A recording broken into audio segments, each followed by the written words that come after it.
Also, quick shout out to my grandmother who is here with us. She is 93 years old. She's still moving and grooving. Oh my goodness. I hope I get those genes.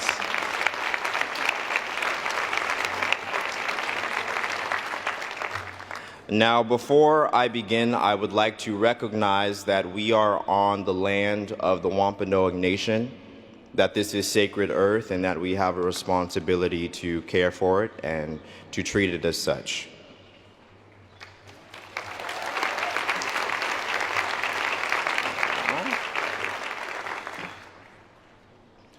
Now, much to my annoyance growing up, the phrase "back in my day" was used by my parents as often as infamous staples such as "because I told you so" and "I'll give you something to cry about."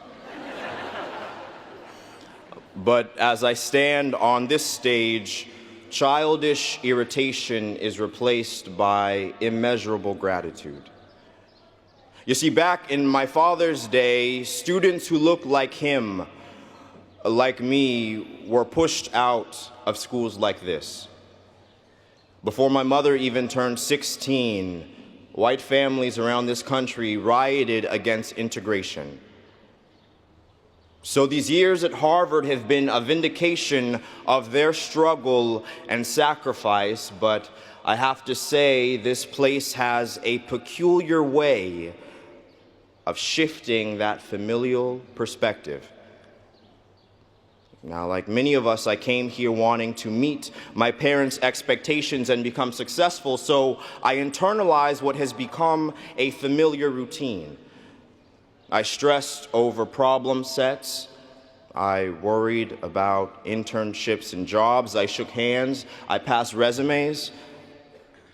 And soon, personal failures became unbearable. Soon, when I would get rejections from student organizations, I would feel worthless next to my friends. When I would get a bad grade on a test, I would worry about my future. When I would be rejected from jobs and internships, I bemoaned how unfair this world was. I forgot the lessons my parents had spent so many years trying to teach me. So when I was at my lowest and I called out to my dad for help and guidance, and he started the call off by saying, "Back in my day, I hung up."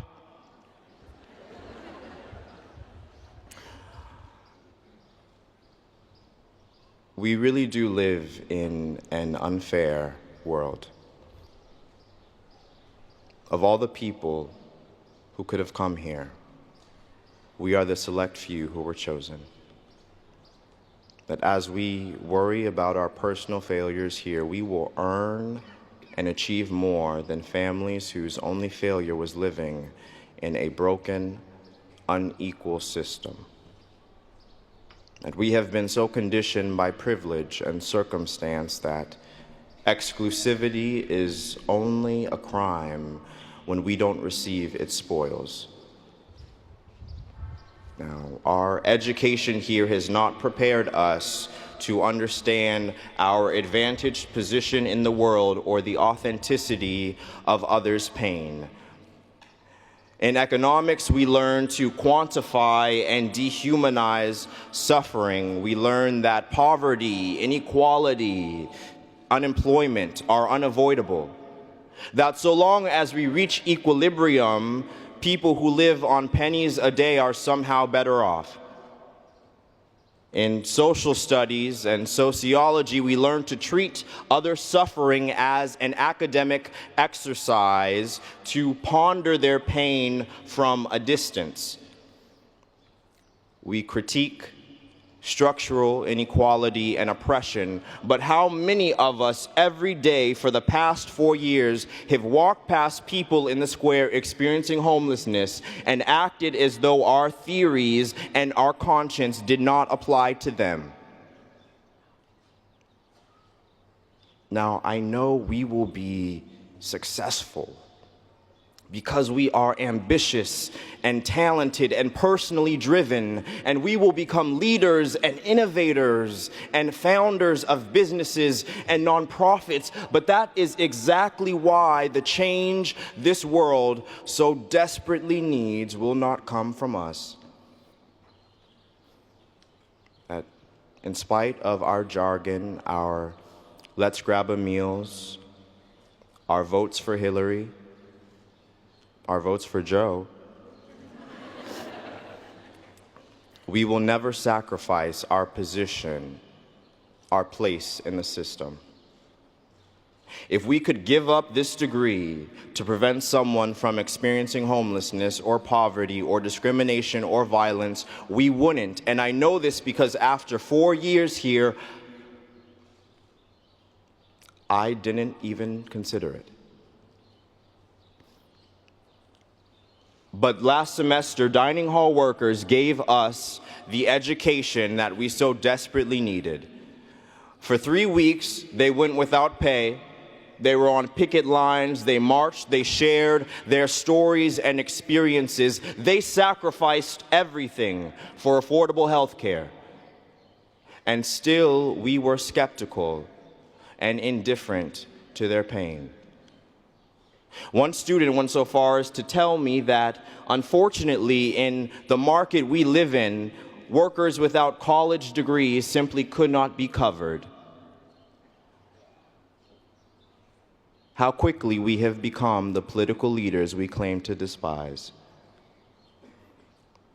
But dining hall workers remembered the lesson that my parents taught me. They remembered that our struggles are intimately connected.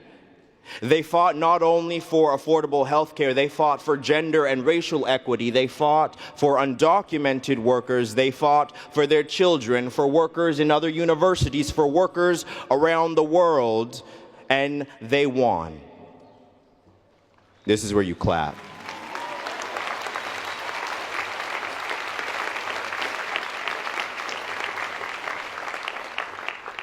Now, as inspired as I am by that show of conviction, I recognize that as we are now, we are not yet ready to inherit this world. It's a hard thing to say, and it's a hard thing to hear. And I am sure it would be easy to leave here feeling guilty, but without any lasting commitment. I'm sure it would be easy to convince ourselves that this is just the way the world works. I am sure, as my parents know all too well, it would be easy for us to justify our privileges and unequal advantages by saying that it's better to take care of our own than to empower individuals who society has disowned. But we have stepped on the blood and bones of people for far too long to forgive ourselves for doing what is easy.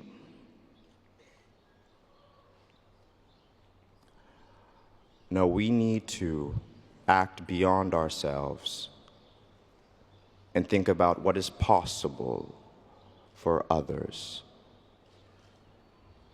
And I know if I do that, then in the future, when I hear my children complaining about the inconveniences in their world, I will muster the strength to smile.